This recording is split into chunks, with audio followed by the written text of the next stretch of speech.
O Instituto Ajax Brasília atende a cerca de 145 crianças, todos os sábados no setor Oeste 7 da cidade estrutural. O Instituto tem 5 polos de atendimento no Distrito Federal e oferece cerca de 8 oficinas, meditação, aulas de espanhol, teatro, treinos de futsal, entre outros. Fundado pelo professor Alessandro Seco e o irmão dele, Diego Balaio, que resolveram formar a escola de futsal Ajax e com isso resolveram fazer um benefício para a comunidade, uma melhoria para a comunidade, trouxe o Instituto, o projeto Ajax para a área estrutural. Solidariedade, comprometimento, educação ambiental e amor ao próximo, o Instituto Ajax Brasília faz um trabalho de impacto social na comunidade.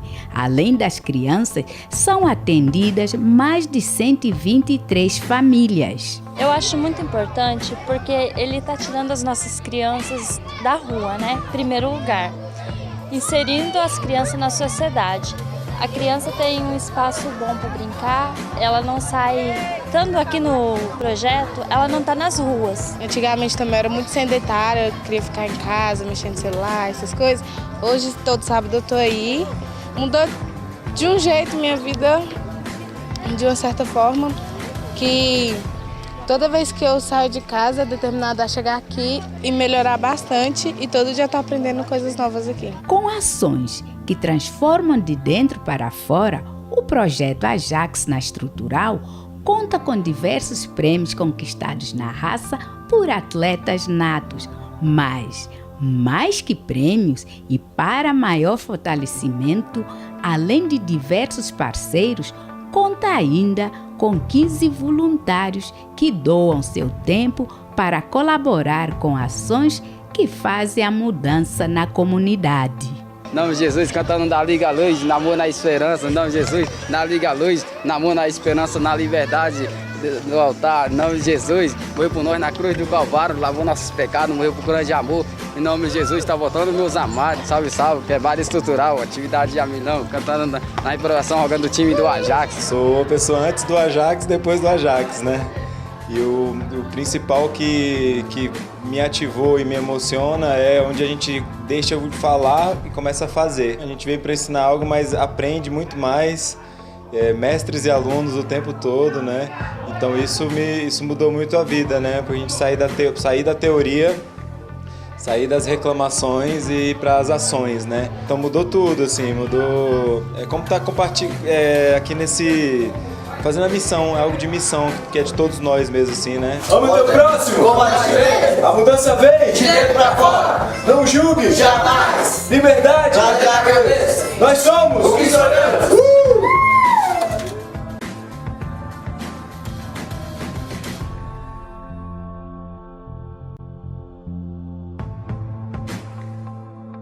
Quantos anos você trabalhou no chão então mesmo? 22 anos. 22 anos. E nesses 22 anos, quanto a senhora tirava mais ou menos ali? Nos últimos tempos, a senhora tirava quanto? Por mês, tirava R$ 1.000. Agora a situação tá feia. O governo prometeu que a gente ia para um galpão, que ia ter uma vida digna, só que a dignidade de lá é precária. A vida ficou difícil, né? Porque todos nós tirávamos o sustento lá do lixão e agora faltou, né? Nós temos que sobreviver agora das migalhas, viver na rua de madrugada, correndo risco.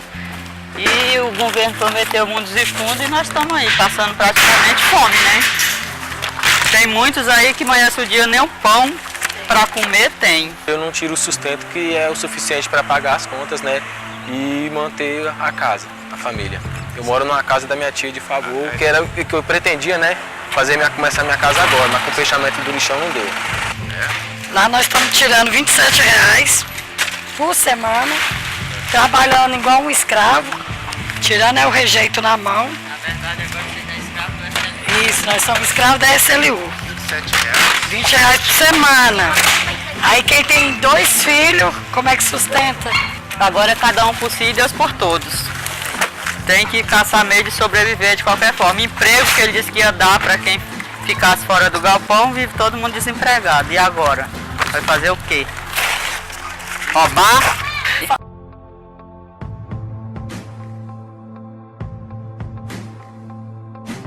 Imagine se alguém fizesse as suas escolhas por você. Como você deveria se vestir, qual deveria ser a sua carreira, com quem você deveria se relacionar. Imagine se não escutassem a sua opinião em decisões que afetam sua própria vida. Imagine nunca poder tomar essas decisões. Essa é a realidade de muitas pessoas, especialmente de muitas mulheres. E é por isso que devemos garantir que elas sejam empoderadas. Mas o que quer dizer empoderamento? Empoderamento é conquistar mais liberdade, é conseguir autonomia, é ter influência, é ser capaz de determinar o que você quer e como você quer. Empoderar é poder decidir sobre assuntos que afetam a sua vida, o seu corpo, a sua casa, o seu trabalho, a sua cidade, o seu estado, o seu país e o mundo. Mas você sabe como garantir isto? As mulheres se tornam empoderadas quando investem em sua educação e capacitação.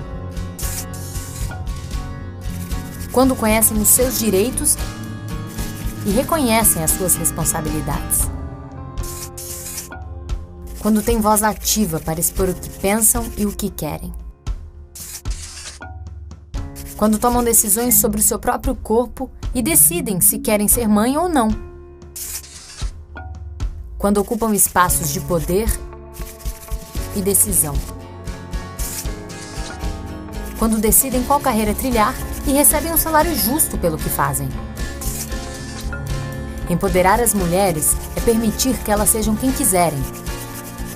É assegurar que as mulheres e homens se beneficiem dos mesmos direitos e oportunidades. Imagine agora uma sociedade que dá oportunidades e garante os direitos de todas as mulheres e todos os homens. Uma sociedade em que cada pessoa tenha voz e seja respeitada para tomar as decisões que impactam a sua própria vida. Essa realidade é possível. Imagine e faça acontecer.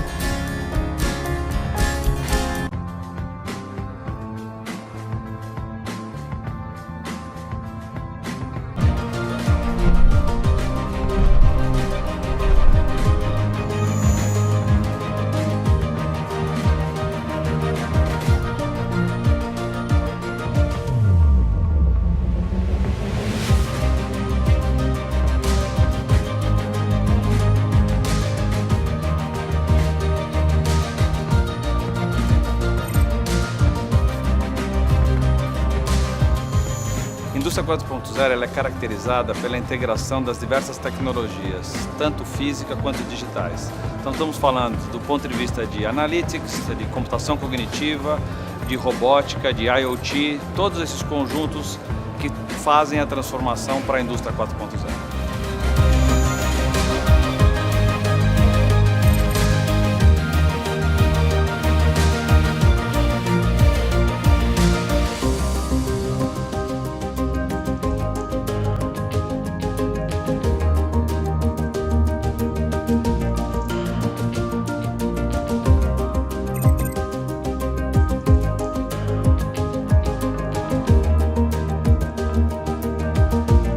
No Brasil nós tínhamos aproximadamente 100 executivos e nos diversos setores de segmentos, como indústria financeira, indústria automotiva, indústria de serviços. Então tem uma diversidade de indústrias muito grande. O propósito da pesquisa era identificar, tanto do ponto de vista de mudanças estratégicas, do ponto de vista de tecnologia, do ponto de vista de pessoas e até mesmo no ambiente social, o que esse reflexo da indústria 4.0 traria para estas empresas.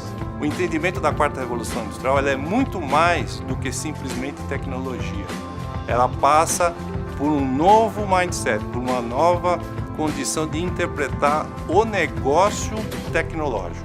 Do ponto de vista estratégico, que é um dos principais aspectos que a pesquisa capturou, que a gente viu primeiro, que vai haver uma mudança do modelo de negócio decorrente dessas transformações. E nós vimos inclusive que no Brasil essa preocupação que essa mudança vai trazer é até maior do que nas demais empresas do mundo.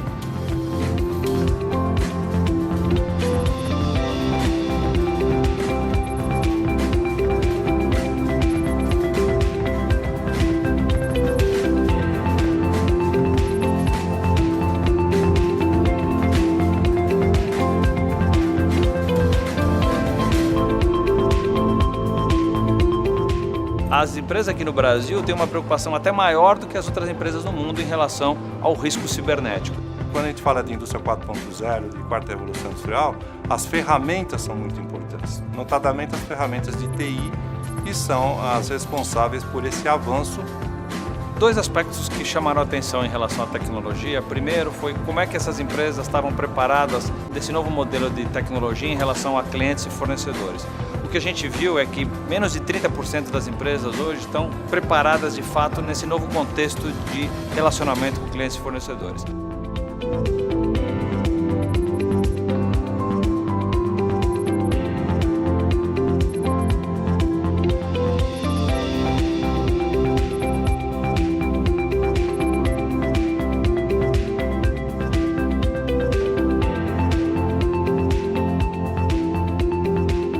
Outro tópico que a gente perguntou de tecnologia é o nível de melhoria de eficiência. Enquanto que globalmente quase 50% das empresas entendem que elas já estão preparadas para esse novo modelo de eficiência, aqui no Brasil a gente também tem menos de 30% em relação a isso. Então tem uma distância em relação a esse uso de tecnologia, principalmente do ponto de vista de melhoria de eficiência, quando comparado às empresas globais.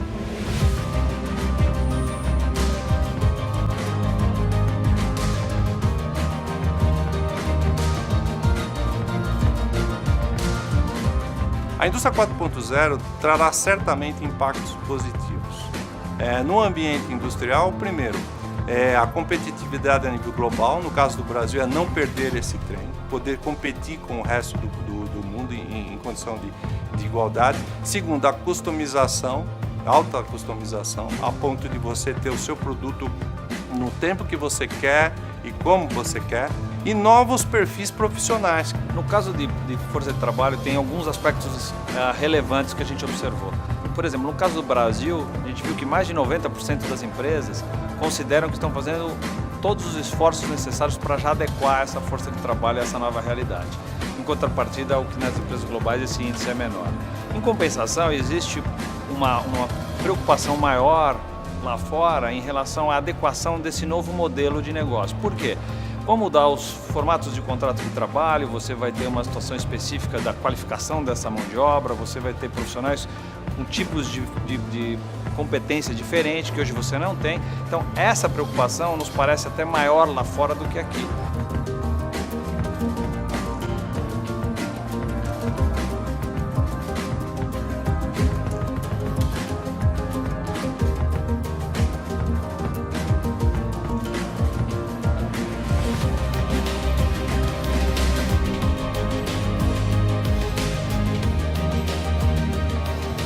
A indústria brasileira tem que tomar uma decisão. Ou nós vamos ser seguidores, ou nós vamos ser protagonistas. E isto é a questão que se coloca na mesa agora.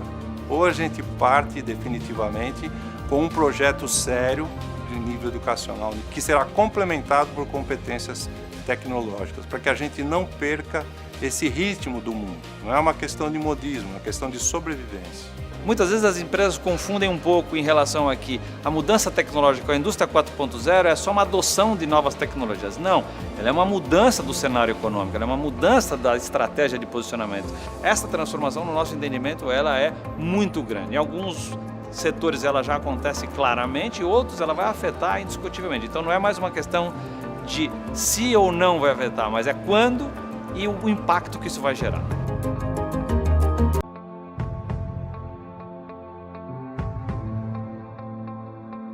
Gente, o Vinícius acabou de fazer um scanner de mim 3D. Vinícius, com isso, o que a gente poderia fazer? A gente consegue imprimir isso numa impressora 3D, a gente consegue modelar na fresadora a partir de um bloco de madeira, a gente consegue fatiar a sua modelagem, criar camadas numa cortadora laser e criar outro tipo de estética, né, de escultura. E isso foi feito em 3 minutos? Sim, sim, é um aparelho super fácil de manusear, é um scanner super doméstico, então as pessoas elas podem visitar o laboratório, experimentar essa tecnologia, conseguir se ver de um ângulo que você nunca viu, é uma foto tridimensional, né? É um 3x4x3, então criar uma estátua sua é muito interessante. A gente pode virar obra de arte aqui no Porto FabLab. A gente construiu então esse tom do espaço em 4 pilares. O primeiro que é ser plataforma para todas as manifestações das artes visuais com ênfase no contemporâneo. Depois ser vitrine, que é trazer as melhores exposições, oferecer o melhor espaço positivo. O terceiro é ser observatório, então estar atento a tudo que está acontecendo de novo e poder capitalizar e trazer para cá, né? E o quarto seria ser usina de arte, que é oferecer um lugar para produção artística. Excelente. Então aí, nesse ponto, a gente entra com os ateliês. Né? Como é que a gente vai oferecer essa experiência e como é que a gente vai oferecer um local onde as pessoas possam produzir arte. Então a gente propôs 2 ateliês, o ateliê experimental e o FabLab. Então eu trago na minha experiência também como curadora, como diretora de museu, essa experiência de estar próximo dos FabLabs que foram surgindo na cidade de São Paulo, desde o primeiro na FAU-USP, né? Depois no Memorial da América Latina, eu que fiz a implantação do FabLab lá, que foi o primeiro laboratório comunitário, público gratuito do Brasil, inclusive antes da prefeitura. Depois ajudei um pouco a prefeitura também no FabLab ali de São Paulo, né, conversando com eles antes da implantação. E quando a gente veio para cá, então toda essa vontade de trazer essa nova tecnologia, essa experiência para o nosso público, passou a fazer parte desse conjunto de ideias do Espaço Cultural. Muito legal. Uma das diferenças, né, um dos diferenciais desse FabLab é que ele tem essa vocação para as artes, né, justamente com a ligação com o espaço. É o primeiro que trabalha isso no Brasil? Você tem alguma informação sobre isso? Vocês estão, né, querendo se diferenciar nessa questão artística? Como é que funciona? Sim, como a gente está lotado dentro de um espaço cultural, o nosso viés realmente é a produção artística. Obviamente que a gente, dentro da área da tecnologia, muitas coisas parecem tecnologia, mas elas estão ligadas à arte. Claro. Né? Então, na hora que você pega, por exemplo, um artista que quer mexer com a questão da programação, é uma coisa extremamente tecnológica, mas faz parte da arte contemporânea, né? Então, a gente poder oferecer um laboratório bem equipado e bacana que os artistas possam usar para desenvolver os seus projetos é realmente um foco especial. E também, não só aqueles artistas que já estão formados, mas a gente espera receber artistas em formação, estudantes, artistas que passem por aqui numa residência em trânsito, quer dizer, ficar aqui, passar um tempo conosco desenvolvendo um projeto. Falando sobre o maquinário, conta pra gente aqui quais máquinas, né, o que tem aqui no Porto FabLab de interessante. Então, para ser um FabLab, que aí esse conceito vem do conceito do MIT, que é um laboratório de fabricação digital, que significa um lugar onde se pode fabricar quase tudo. Então, durante muitos anos a gente colocou as coisas para dentro do computador, agora o computador está devolvendo para a gente na forma de objetos, está saindo de volta. E para ser um FabLab, a gente precisa ter algumas características, e a gente está também envolvido na rede do FabLab, tanto no Brasil quanto no exterior, para poder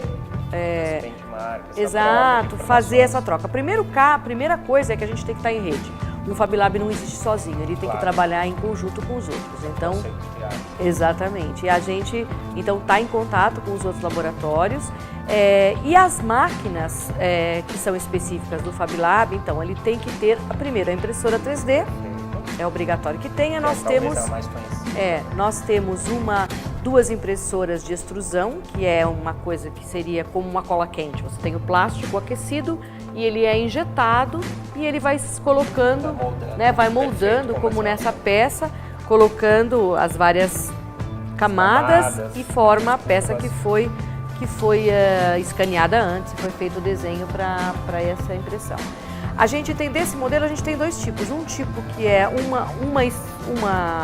filamento e outro com dupla extrusão, ou seja, 2 filamentos.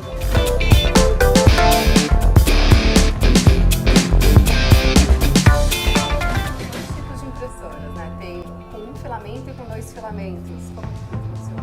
As impressoras FDM que a gente tem aqui no Porto FabLab, elas têm essa diferença de você poder utilizar 2 tipos de filamento. Podem ser filamentos plásticos iguais, só que de cores diferentes. Podem ser filamentos solúveis, alguns filamentos mais resistentes a alguma tração motora. Você mistura 2 tipos de materiais no mesmo processo de impressão. Essa impressora que você entra com um filamento. Isso, ela tem entrada para um carretel de filamento, ela só tem um extrusor. E essa daqui a gente tem entrada para 2 filamentos. Então nessa a gente consegue trabalhar com essa diferença de materiais ou de cor, aumenta as possibilidades da impressão 3D, né? A gente tem uma impressora 3D também, que é uma SLA, que é uma impressora que parte de um polímero, de uma solução de acrilamida, e através da luz ultravioleta essa solução se polimeriza formando a poliacrilamida. É um material, então forma uma peça em acrílico. É muito interessante essa impressora, porque você vê um líquido e de repente o objeto vai surgindo do líquido, assim. E essa não é uma impressora obrigatória de todo o FabLab ter, mas a gente tem, e é um diferencial. É um diferencial bacana que pode ser também usado. Fora isso, a gente tem a fresadora, a fresa, que seria então aquela que constrói a tridimensionalidade a partir da retirada de um material. Se a extrusora coloca, a outra retira, né? Então ela tem uma chapa, um bloco, e essa fresa vai esculpindo, vai retirando o material. Temos também a cortadora laser, que também é obrigatória ter no FabLab. Então uma cortadora nossa é bacana, tem uma dimensão interessante, pode cortar umas chapas maiores, grandes. E temos a plotter de recorte, que é também uma exigência do FabLab. E a plotter nossa de recorte, ela tem o diferencial de que aqui ela imprime e recorta. Então é bacana que você pode fazer uma impressão e recortar, e já sai aquele selinho e tal, com a impressão. E fora isso, como a gente está direcionado às artes visuais, né, mais às artes, então a gente tem também uma impressora Fine Art, que não seria obrigação também, né, de ter para ser um FabLab, mas é um diferencial, porque ela pode produzir imagens com pigmentos que duram 100 anos, com uma categoria, com uma qualidade museológica. Então é para produzir fotografias como obras de arte mesmo, que duram muito tempo. Ângela, você citou sobre os ateliês, as oficinas, como é que funciona para quem quiser? É aberto, as pessoas podem visitar, como é que elas participam, como é que funciona? Olha, a nossa proposta é assim, que o público seja transpassado pela experiência estética. Então, a gente oferece aqui todas as oportunidades. Desde uma oportunidade daquele que veio, está sem compromisso nenhum, deu uma passadinha na porta, entrou para ver a exposição, ele vai poder participar de uma vivência, que é uma atividade de meia horinha, que ele vai ter um contato rápido com uma técnica ou uma oficina. Até oficinas de 2, 3 horas, onde a pessoa pode se inscrever pela internet, ou um curso de 2 dias, 2 tardes, até cursos mais prolongados. Isso, público geral, não público em geral, não precisa ser artista. A gente tem assim um portfólio de cursos e oficinas incrível. E, na verdade, o artista, como são técnicas muito inovadoras e fazem essa conjugação dos ateliês, mesmo os artistas vão gostar de se inscrever e de poder tomar contato com a tecnologia. Mas, de qualquer forma, a gente tem não somente esses cursos, que muitos deles, alguns são gratuitos, alguns são pagos, a gente tem palestras também gratuitas, muitas delas, mas os preços são preços simbólicos, assim, a gente tem vivências a partir de R$20, meia, R$10, com material incluso, então é mesmo só para poder pagar aquele material que está sendo usado, até cursos, o curso mais caro nosso custa R$400, meia, R$200, ou seja, de curso de 2 meses, então é bem barato, bem acessível. E também nós temos o ateliê aberto, no caso do ateliê experimental, e o Open Day. O Open Day, nas sextas-feiras os ateliês funcionam aqui abertos ao público, sem nenhum pagamento. O que significa? A pessoa manda um e-mail, agenda um horário e ela vem aqui matar a curiosidade, mexer, fuçar. Se também estiver passando, pode dar uma visitinha, tem os educadores que vão vão mostrar e tem os instrutores que vão mostrar, deixar a pessoa ter um pouquinho desse contato com a técnica. Obviamente, se ela quiser depois desenvolver um projeto mais apurado, aí ela vai se inscrever em outra. Mas a sexta-feira é o dia da festa, né? O dia do pessoal vir aqui e adorar, se esbaldar. Pode vir aqui e realmente conhecer tudo, é muito interessante. Muito legal. Ângela, para finalizar, quais são aqui os objetivos? Expandir, criar novos cursos? Aonde a Porto Seguro quer chegar com o Porto FabLab? Então, a gente está acabando de estrear essa casa nova aqui, a gente acabou de expandir. Desde janeiro, né? Em janeiro a gente inaugurou com uma sala bem miudinha, bem singela, e agora a gente já está com essa sala que dá umas 6 da outra, mais ou menos, de tanto que foi o sucesso da atividade. Então, acabamos de expandir, digamos assim. Cada exposição, a gente vai sempre trazer novas oficinas, né?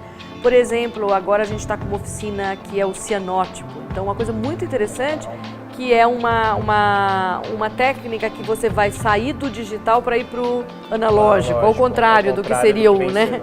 O público vai fotografar com a sua câmera de celular, uma digital, vai vir para o FabLab, vai preparar dessa imagem um fotolito e a partir desse fotolito ele vai construir então um papel com um suporte especial onde ele vai passar uma emulsão fotossensível com um pincel e ali vai colocar o fotolito e expor a luz e forma uma imagem, uma fotografia em azul, que é esse, o ciano vem do azul, né?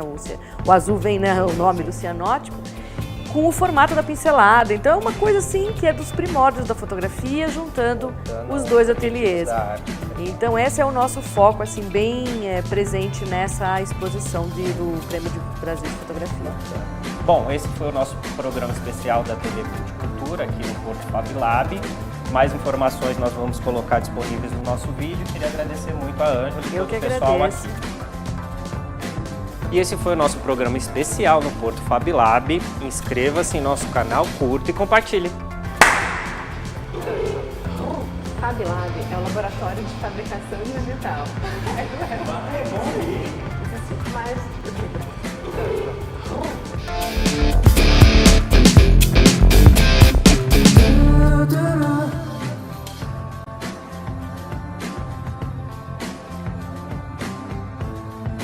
Juventude. Um dos desafios do governo para esta faixa etária é gerar mais emprego e inclusão digital.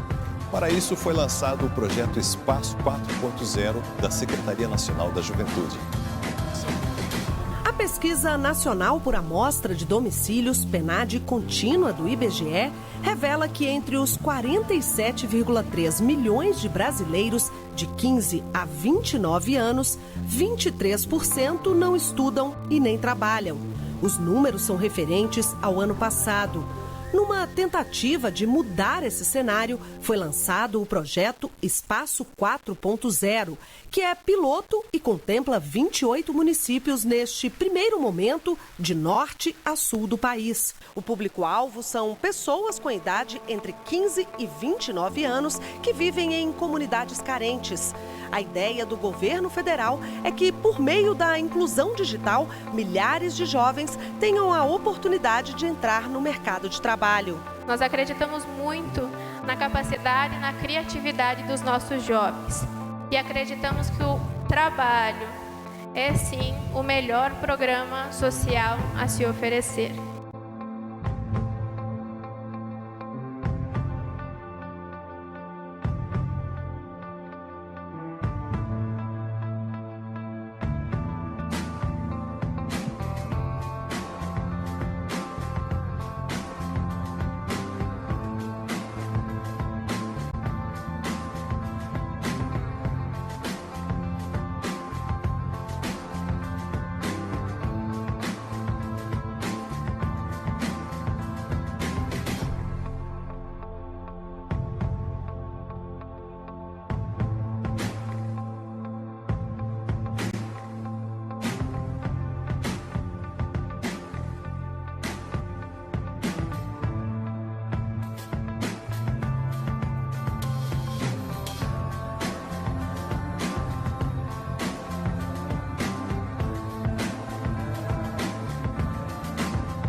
Olá pessoal, eu sou a Manu do Simples Chique e hoje vamos começar uma série especial que vai falar sobre tendências de decoração para 2019. Vai ser uma sequência de 4 vídeos e em cada um deles eu vou falar sobre uma tendência específica e dar minha opinião pessoal sobre elas. Mas vou deixar claro que os conteúdos desses vídeos são baseados na minha percepção, tá? Esse é o primeiro vídeo dessa série especial e eu vou falar sobre revestimentos hexagonais que estão simplesmente bombando. Aqui no Brasil eles foram apresentados como novidades na Expo Revestido 2013 e 2014 e desde então vem ganhando posição de destaque não só nas feiras do ramo, mas também em vários projetos de interiores. Acompanhando o mercado em 2018, posso dizer que o uso dos revestimentos em formato hexagonal cresceu bastante e deve continuar forte agora em 2019.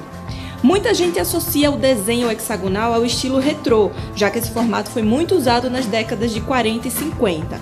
Mas a verdade é que não é somente o formato que vai determinar a predominância de uma característica. Tem que haver muitos outros elementos para que o ambiente seja considerado retrô.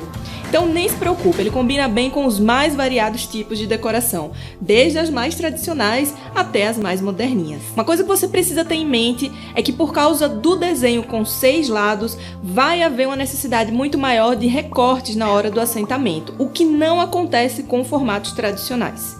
Desde o ponto de partida da paginação, já será preciso preencher os espaços com pedaços recortados. Considerando que o cômodo tem todos os cantos retos, quando você começa o assentamento com uma peça quadrada ou retangular, ela segue a linha natural do ambiente e não há necessidade de recortes ali naquela área. Mas com o revestimento hexagonal, mesmo posicionando a primeira peça alinhada com o canto, será preciso fazer recortes para ocupar os espaços vazios.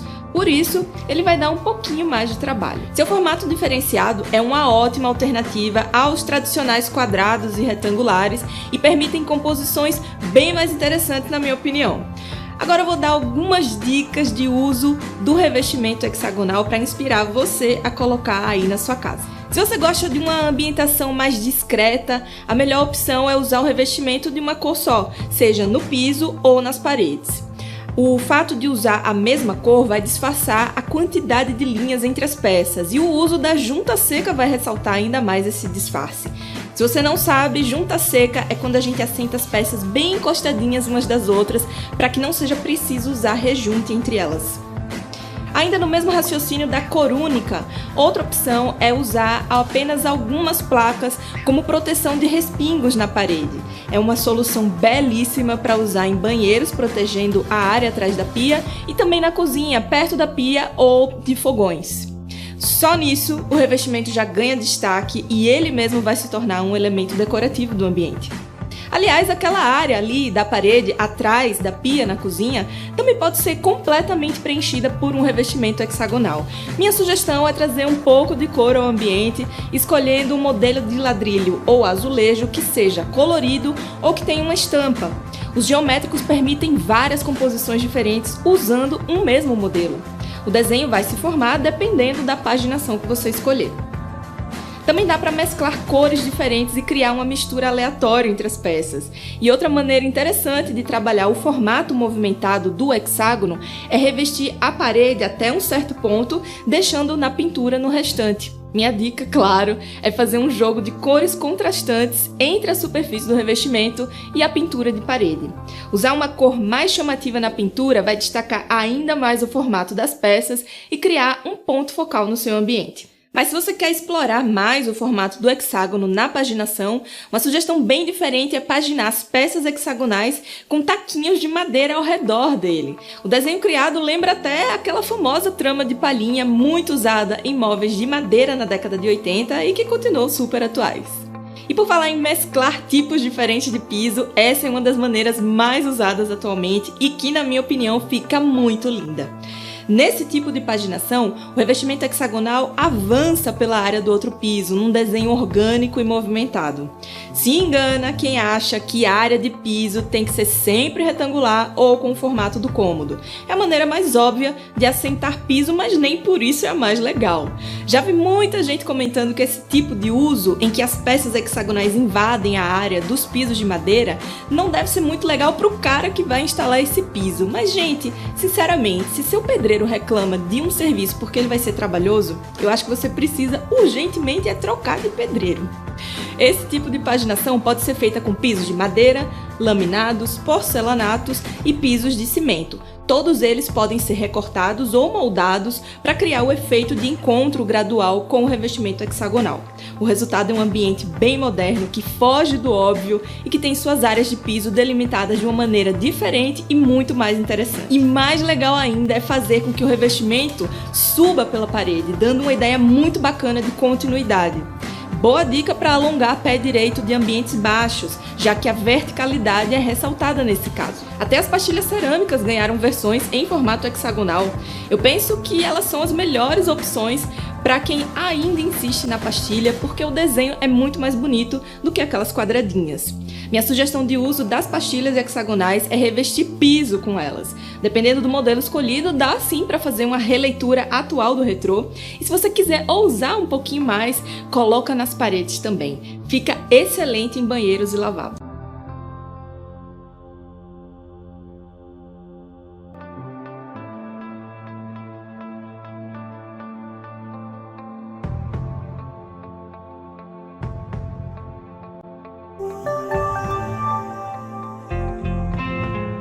No futuro, as impressoras tridimensionais nos permitirão produzir em casa objetos do cotidiano. É uma tecnologia com grande potencial. Já há 15 anos, o físico norte-americano Neil Gershenfeld e seus alunos começavam a construir e experimentar impressoras 3D. Hoje, o processo de produção se estabeleceu. O futurólogo Stefan Siegfried, do grupo de reflexão suíço Wire, acaba de lançar uma publicação dedicada à impressão 3D.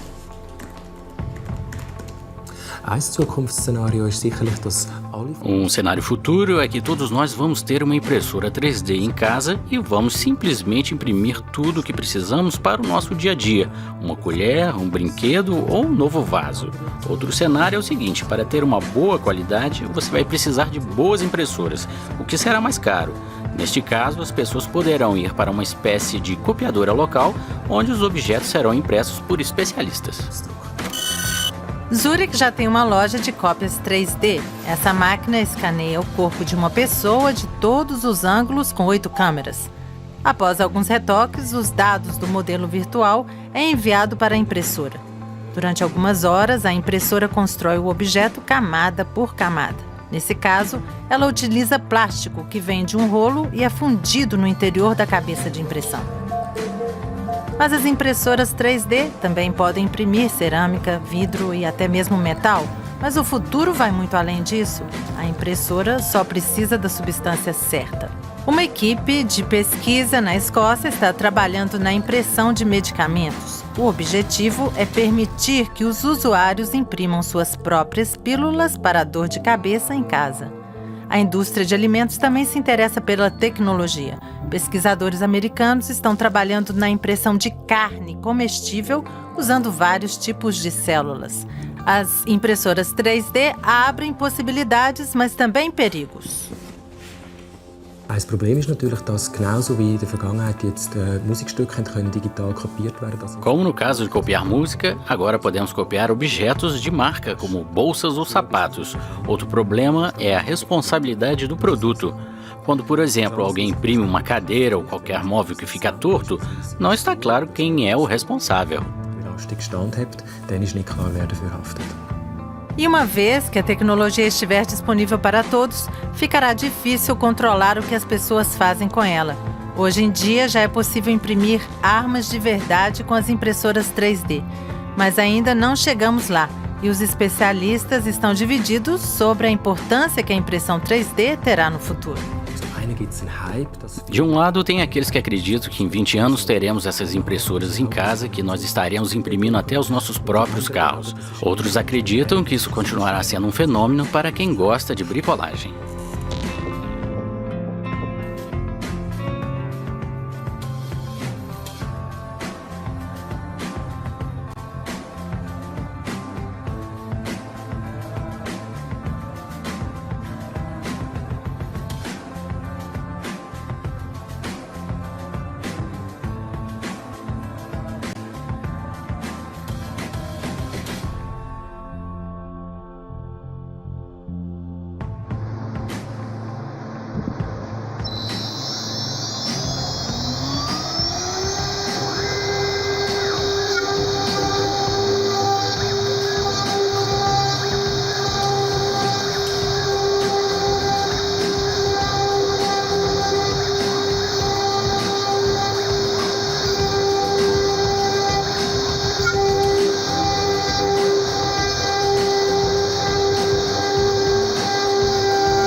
I can't believe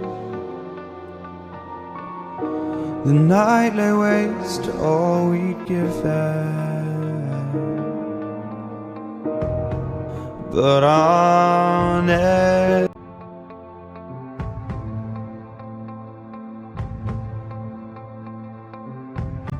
Foi 12, né, aula. Depois foi para os alunos do primeiro ano, né, para esse lado.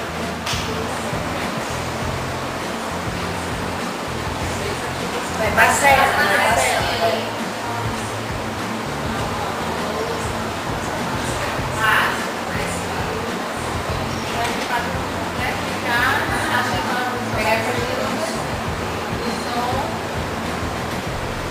As palavras, né, com as figuras. É Duda. É Duda. É Duda. Ela botou a palavra inteira. É, primeiro, mas é uma opção. Né? Porque outra opção é você colocar as sílabas divididas. Aqui você colocou. Não, isso foi fácil. Duda. Você conhece, né? Não, eu não conheço. Mas eu acho que ela não é dessa realidade daqui. Correspondência. Tá? Podia estar lá, dentro de um outro campo, porque informação realmente é a gente colocar, né? Cada sílaba vai informar a palavra, tá? Seria o bingo, né? Jogo, porque no laboratório de informática, quando os alunos entram, eles já chegam pedindo, tia, coloca um jogo, aquele velho hábito. Mas a gente sempre explica, né, que tem que ser uma aula, tudo voltado para o tema que ele está vendo na sala de aula. Então, tendo em vista essa necessidade do aluno, dessa parte lúdica, a gente escolheu a palavra jogo como palavra geradora, mas aí a gente passou por uma grande dificuldade, porque é uma palavra que não tem muita facilidade de criar outras palavras. Aí, sobre essa parte, a senhora vai mostrar. Não, também assim, a gente tem vários jogos, né? Assim, se for o caso de a gente conversar com os alunos sobre a diversidade de jogos, a gente colocou no texto jogo de bola, jogo eletrônico, que ele chega no laboratório sempre vai pedir o jogo. Antes dessa imagem, a gente tinha colocado um vídeo que era um jogo, que era um chaves, né? Um jogo de beisebol. Aí a gente pensou, né, dessa diversidade de jogos. Tem uma das imagens que nós colocamos um jogo de xadrez. E aí poderia assim trazer, né, para os jogos antigos, né? Tipo que eles trabalham no folclore, só uma coisa para a gente trabalhar mais assim abrangente. Aí nós temos esse texto aqui, jogo de bola. Não precisa ler não, né, gente? As sílabas eu tô achando que eu não marquei mais. Não marcou o quê? Não, peraí. Volta aí. Ah, tá. Aí aqui as palavras geradoras, né? A gente viu que a palavra gerada, né? A geradora é jogo. Palavras geradas a partir da geradora, né?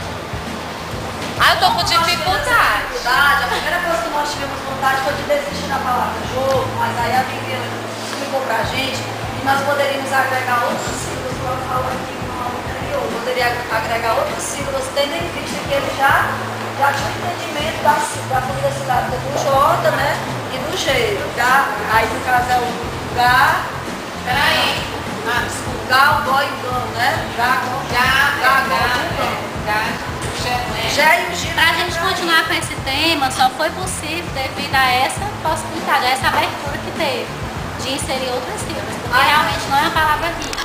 Aí aqui, gente, também a gente achou ruim isso aqui, porque o jumbo, né? A gente formou jumbo. Aí jumbo é aquele material de madeira que dá, né? E é uma palavra muito difícil. É. E ainda mais quando tem eu descobri tudo isso. Já. Na verdade, essa atividade da gente foi mais como treino, porque para passar com os alunos mesmo, ela não ficou muito prática. Aí nós temos o Jeep, o jogo. Jogo. Não, mas xadrez que nem xadrez de jeito nenhum. Não, na palavra geradora, né? E Juju. E girar. Aqui é Jeep, né?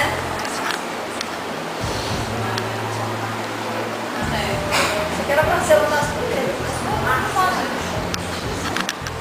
Né? Essa aí vai ser a primeira, porque quando né? você solicita inserir uma atividade, ela cai numa ordem qualquer, depois você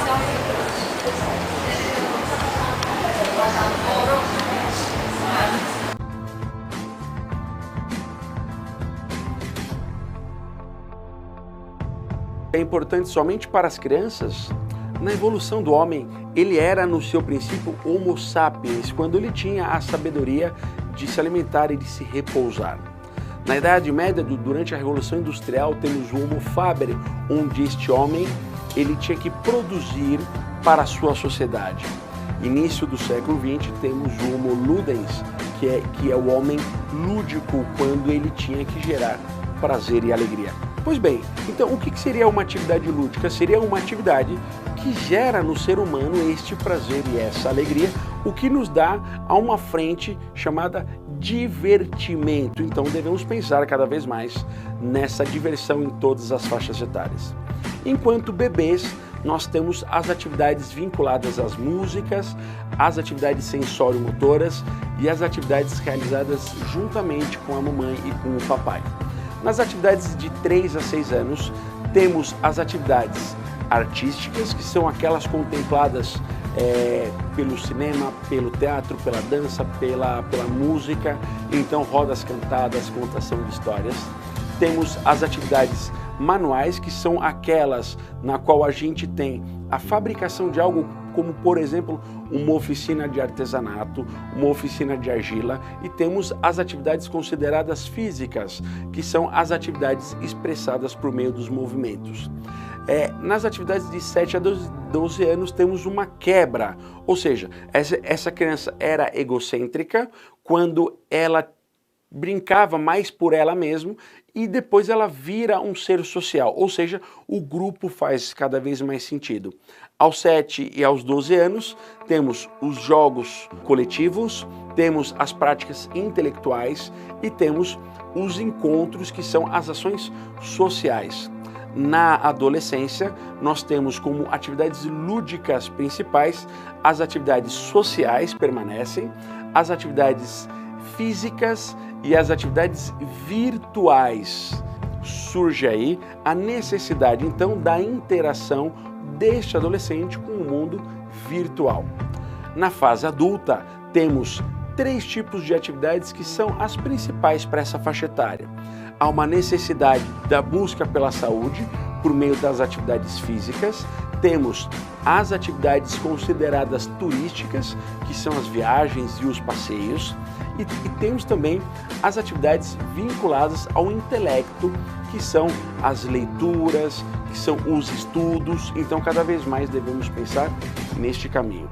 E para os idosos temos as atividades por meio do movimento, como aulas de dança, bailes, entre outros. Temos as atividades vinculadas aos grupos de mesma idade, então percebam que os idosos eles se juntam em pessoas de mesmo interesse e de mesma faixa etária. E temos também as atividades conhecidas como as regionais, que são as atividades turísticas, como por exemplo viagens. Ou seja, demos uma pequena planilha e um pequeno mapeamento das principais atividades lúdicas para cada faixa etária. Devemos então nos organizar para que cada faixa etária e que cada sujeito tenha a sua diversão. Se você curtiu essa dica, dê um like, curta, se inscreva nesse canal. Não esqueça, diversão faz a sua formação.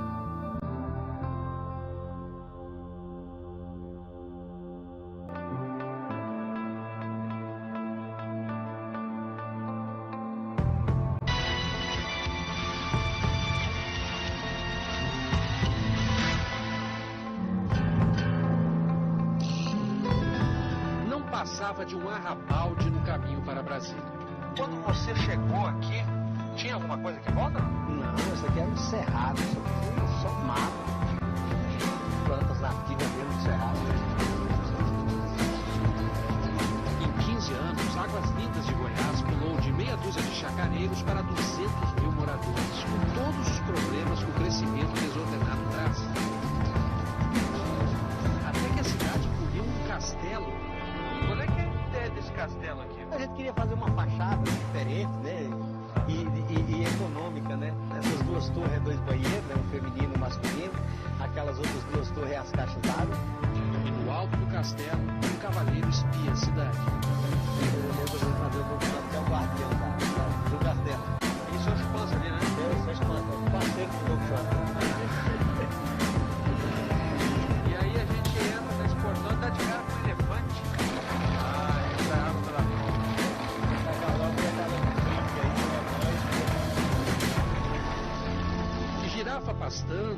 onça, mamute, anjos, como se o castelo fosse a porta do sul. O que precisa fazer para visitar o castelo do Edinaldo? Castelo do Edinaldo. É só chegar. A porta tá aberta aqui, nem fechadura tem. É só chegar e entrar. É claro que num lugar tão pobre as crianças ficaram fascinadas com o que acontece aqui.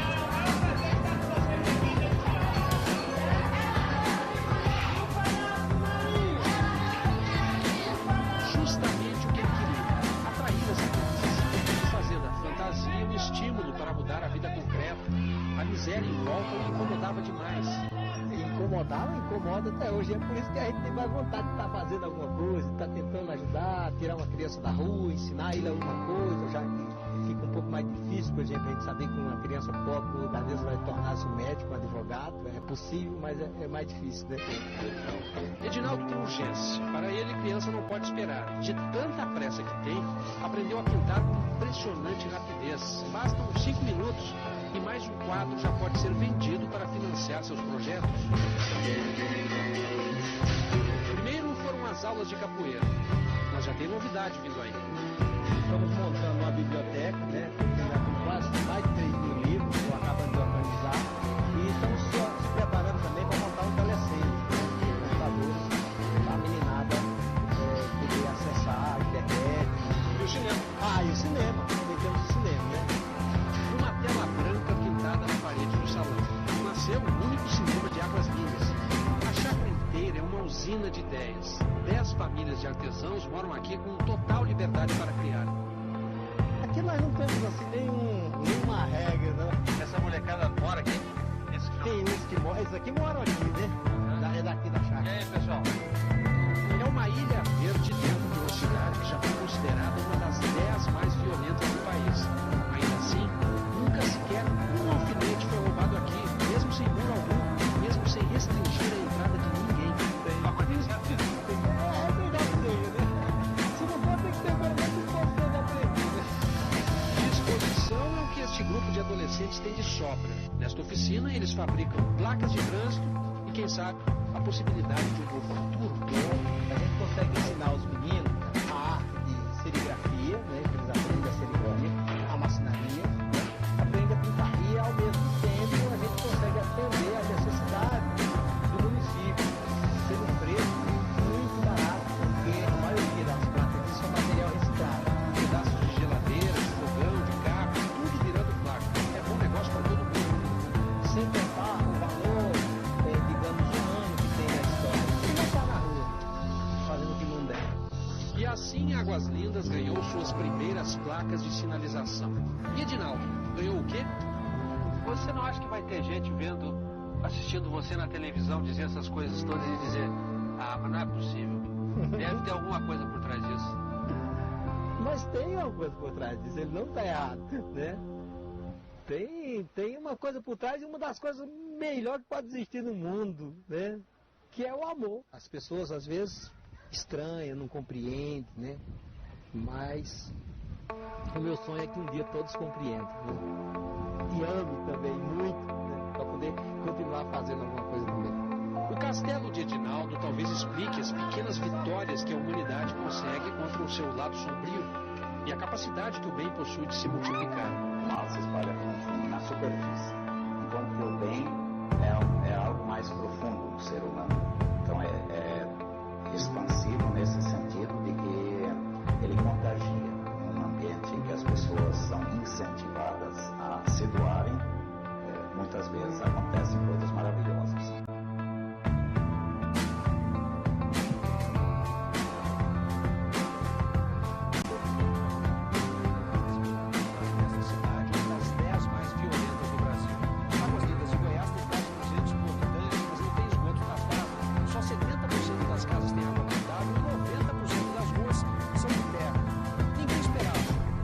Justamente daqui que saiu a prova de que a cabeça das pessoas pode mudar se a comunidade apoiar a iniciativa de um único cidadão. Pois sozinho nem ele conseguiu. Quem pôs Don Quixote ali, no alto da torre de um castelo medieval no meio do cerrado, foi um artesão paraibano que usa a fantasia para enfrentar a realidade concreta da periferia.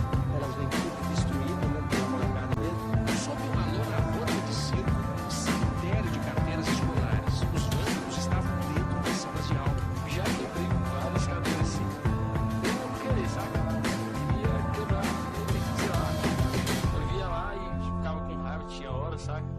aquele negócio branco assim, pra assim, puxar assim, tchá, rasgava ela todinha. Mestre Edinaldo primeiro chamou a garotada da vizinhança, depois convenceu os pais, depois a prefeitura, que entrega as carteiras quebradas e paga uma bolsa para os alunos.